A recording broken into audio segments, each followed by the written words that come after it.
You're too stupid to run this company. That's what my stepdad growled at me right before he fired me from the family business. What he didn't know, what he never even thought to ask, was that I'd already stripped the company of its key assets. I left him holding the bag, full of debt and bad deals. It all started with a simple spreadsheet mistake.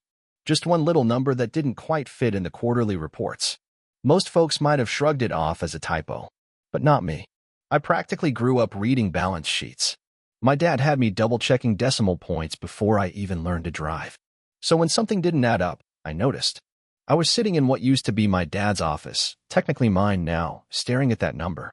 It was 11:30 at night, and my eyes were burning from it. $247,832.45.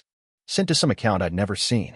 It was listed as an equipment purchase in Q3, but we hadn't bought a single new piece of gear that quarter. I'd frozen all major purchases myself while we sorted out the inventory systems.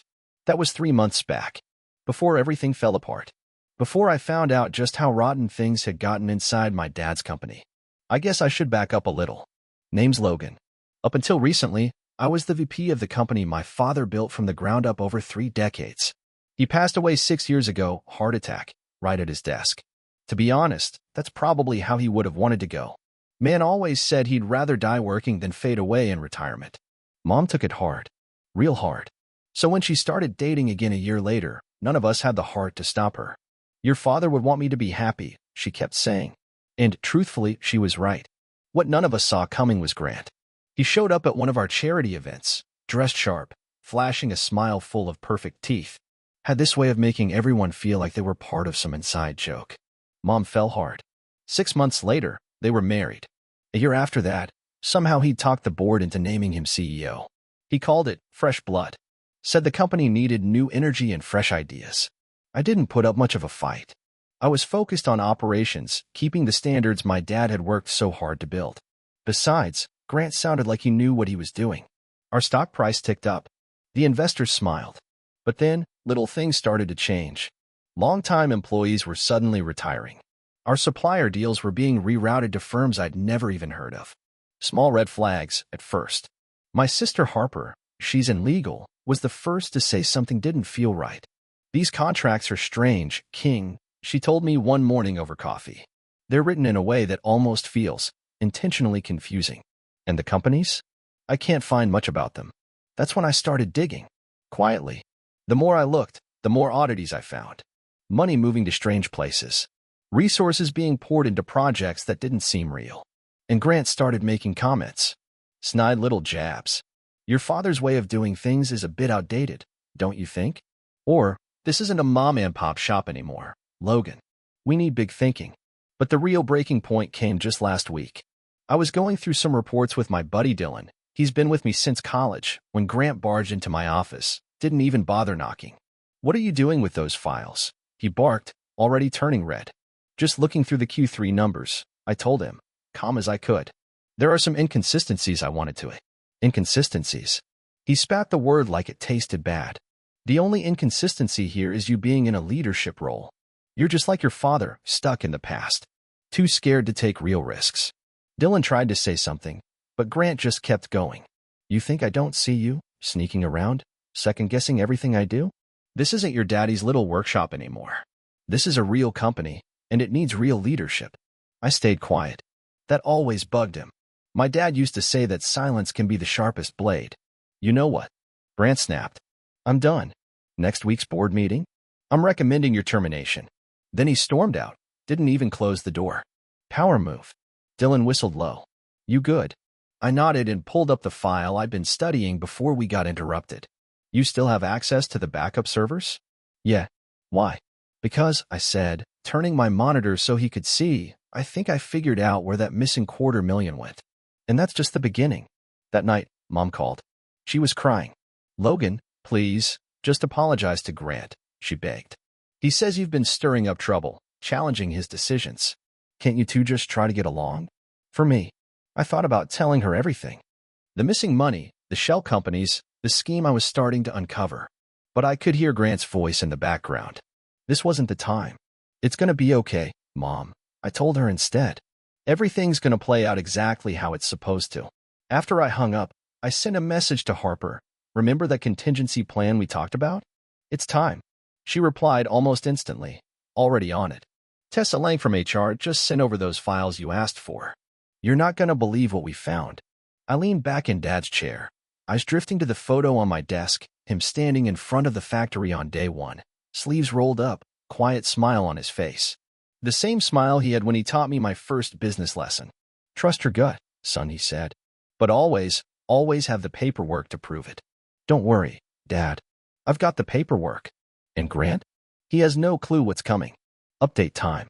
First off, thank y'all for the outpouring of support on my last post. Your messages meant more than you know. A lot's gone down in just the past week, and I wanted to share while it's still fresh.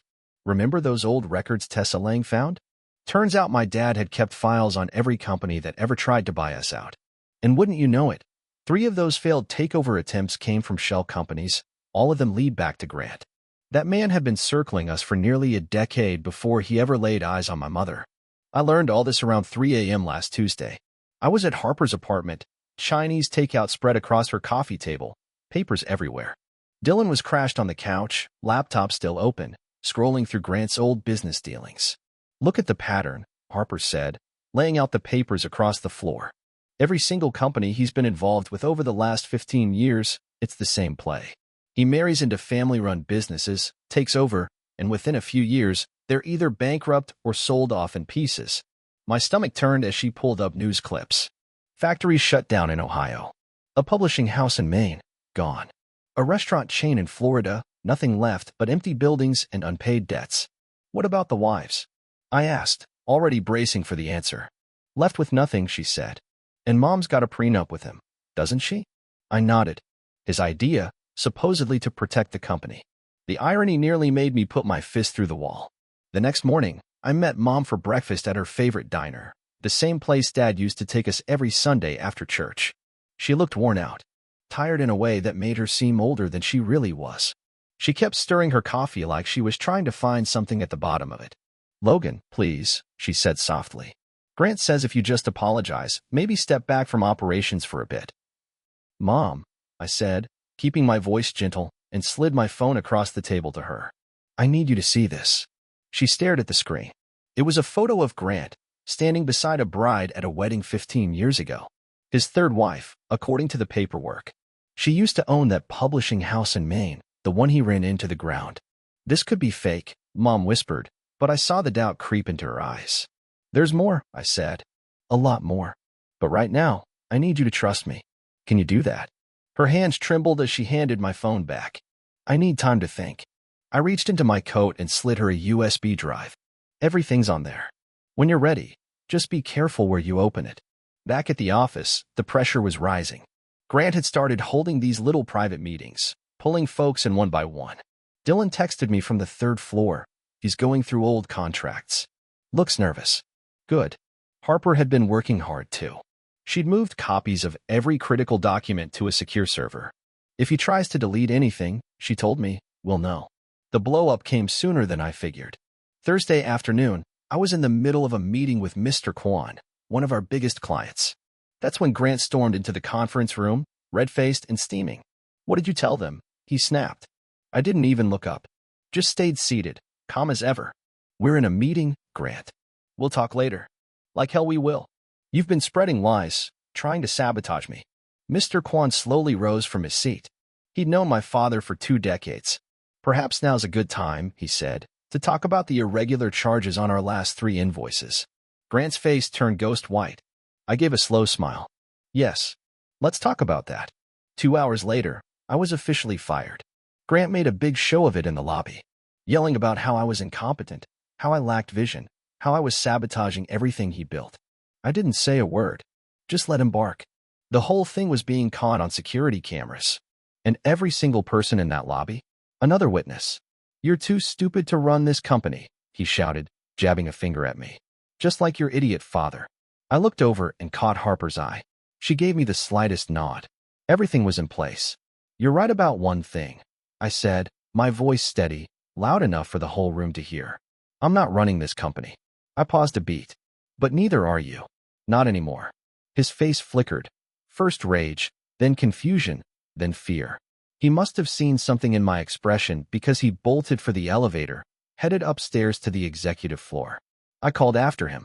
You might want to check your email first. The board's calling an emergency meeting. Something about unauthorized transfers and shell companies. He kept running, but I knew he heard me. Oh, and those contracts you've been trying to erase. We've got backups. All of them. The elevator doors shut on his stunned face. My phone buzzed. First, a message from Mom. I watched the files. We need to talk. Then Dylan. All board members confirmed for tomorrow. It's happening. And finally, Harper. Just got word from the bank. All critical assets are secured. He can't touch them now. I started packing up my office. Took my time. Last thing I grabbed was Dad's photo. On my way out, I passed the wall where we'd hung the company milestones. 30 years of hard work, sweat, and loyalty.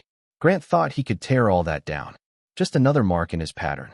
Another family legacy to burn for profit. But he's got no idea what's coming. Update 2. The board meeting was set for 9 a.m. sharp. I got there at 6:30. Security barely blinked at my badge, even though Grant had already revoked it. I'd known the morning guard since I was a teenager, back when I spent summers helping Dad run inventory. Some things go deeper than what's printed on a company ID. I didn't show up early to make last-minute changes. That work had been done long ago. No, I just wanted to walk the factory floor one more time. As my father's son, not the man I was about to become. The line was quiet, machines still, but that old familiar scent was in the air. Oil and steel. Dad used to say a good factory has a smell. Money smells like hard work, son, he'd say. And hard work smells like steel. My phone buzzed. Harper, Mom's ready. She's bringing the original documents. That was the surprise twist. Mom had spent the whole night in Dad's home office, digging through boxes none of us had touched in years. She found something none of us knew existed, Dad's personal records. Notes from private investigators, copies of documents, a detailed trail of every shady deal Grant had ever tried. Your father knew, she told me last night, her voice hollow. He knew who Grant really was. He was building a case? She nodded. He just didn't get to finish it. He died before he could. The board started trickling in around 8:30. I watched them from Dad's old office, noticing who arrived together, who looked anxious, who looked too confident. Grant showed up dead last. 8:57 on the dot. Wearing the same suit he wore when he married my mom. The meeting started right on time. Dylan had been clear about that. Everything had to be by the book. No loose ends. No grounds for appeal. Grant took his seat at the head of the table, flashing that polished, empty smile. I know yesterday's incident raised some concerns, he began, smooth as ever. But I assure you, before we begin, one of our longest-serving board members interrupted. We have some matters that need urgent attention. She gave a nod to her assistant, who handed out thick folders to everyone around the table. I watched Grant open his. Watched the moment he understood what he was holding. These documents, the board member continued, show a consistent pattern of financial misconduct. This calls for immediate review. Grant gave a short, strained laugh. These are fake. Obviously. Logan's just upset about being fired. Another board member spoke up. These files come from several verified sources, including investigations into your previous business dealings. And then the door opened. Mom walked in. She looked different. Steady. Strong. Mom came in carrying Dad's old briefcase, the one he'd used every day for 30 years, worn at the corners and still smelling faintly like pipe tobacco and motor oil. I think, she said quietly, setting it down on the table, you should see these too. She laid out a stack of papers in front of the board. My late husband's personal investigation into your activities, she said to Grant. Dated 3 years before I even met you. Grant's face drained of color. He started to rise from his seat, but Dylan was already there, hand on his shoulder. Sit down, Dylan said, voice calm. We're just getting started. For the next 2 hours, we went piece by piece. Harper presented the records, money funneled to shell companies. Dylan laid out how Grant disguised asset stripping as modernization. Tessa Lang read statements from employees who'd been threatened, or bribed, or both. But it was Dad's notes that really did the damage. Page after page of details. Handwritten thoughts, photographs, wire transfers, bank logs. A pattern, clear as day, Grant marrying into family-owned businesses, gutting them, and walking away before the dust settled. This is nonsense, Grant said, but the strength was gone from his voice. You can't prove. Actually, I said, speaking up for the first time, we can. Including where the company's key assets have been the last 3 months. His head snapped toward me. What? I gave him Dad's smile. The quiet one. The one that didn't reach the eyes. You really thought I'd leave everything exposed while we were building this case? Every critical patent, every client contract, all our intellectual property, it's all been moved. Locked tied inside a holding company. When you can't touch, Harper added. You can't do that, Grant spat. The board approved it, the chairwoman said, folding her hands. Unanimously. 3 months ago. But I never. You were too busy moving your own stolen assets to notice ours, Harper said. Also, check your email. The SEC has a few questions for you. The vote to remove Grant was unanimous. Security walked him out while he barked into his phone, probably trying to find a lawyer who still had a reason to take his calls. Wouldn't help. We had every dotted line accounted for, every step by the book. Mom stood there watching, silent. Then, slowly, she took off her wedding ring and laid it on the table. The rest of the day blurred, signatures, legal briefings, changes to access logs, new leadership plans. But by late afternoon, the company was under new management, the kind Dad would have approved of. His legacy was safe. I found myself back on the factory floor, same as always. The shift was ending, machines winding down. Workers grabbing their coats, laughing, heading home. The sound of real work being done. My phone buzzed. Text from Harper. You need to see this. Grant's other victims? They're coming forward. All of them. Another from Mom. Come home for dinner. There's something else in your father's files we need to talk about. And one from an unknown number. This isn't over, boy. You have no idea what you've started. I smiled, breathing in that old, familiar scent, steel and sweat and hard-earned peace. Let him try. We were ready. Final update. Funny thing, revenge wasn't in the takedown. Not really. It came afterward. I'm writing this from my dad's old lake house. The same place we used to fish in the summers, way before business and boardrooms ever touched our lives. 3 days ago, Mom found the last piece of Dad's investigation. It was tucked in a false bottom of his old tackle box. But I'm getting ahead of myself. Let me go back to that dinner Mom invited me to. She was waiting with a worn leather journal. One of Dad's. There's something you need to see, she said, sliding it across the table. Page 47. It was a list of names. Dozens of them. People tied to the companies Grant had wrecked. But this wasn't just a spreadsheet, it was personal. These were families. Retirees. Folks who lost pensions, homes, entire lives. Your father, Mom said softly, was trying to build something bigger than just a case. He was connecting people. Building a network. I stayed up all night reading it. Contact info. Testimonies. Fraud documentation going back 2 decades. He'd been getting ready for the day Grant came after us. The next morning, I started making calls. Things moved fast after that. Harper's phone lit up with messages. Dylan had to spin up a whole new email server to handle all the incoming files. But the big surprise?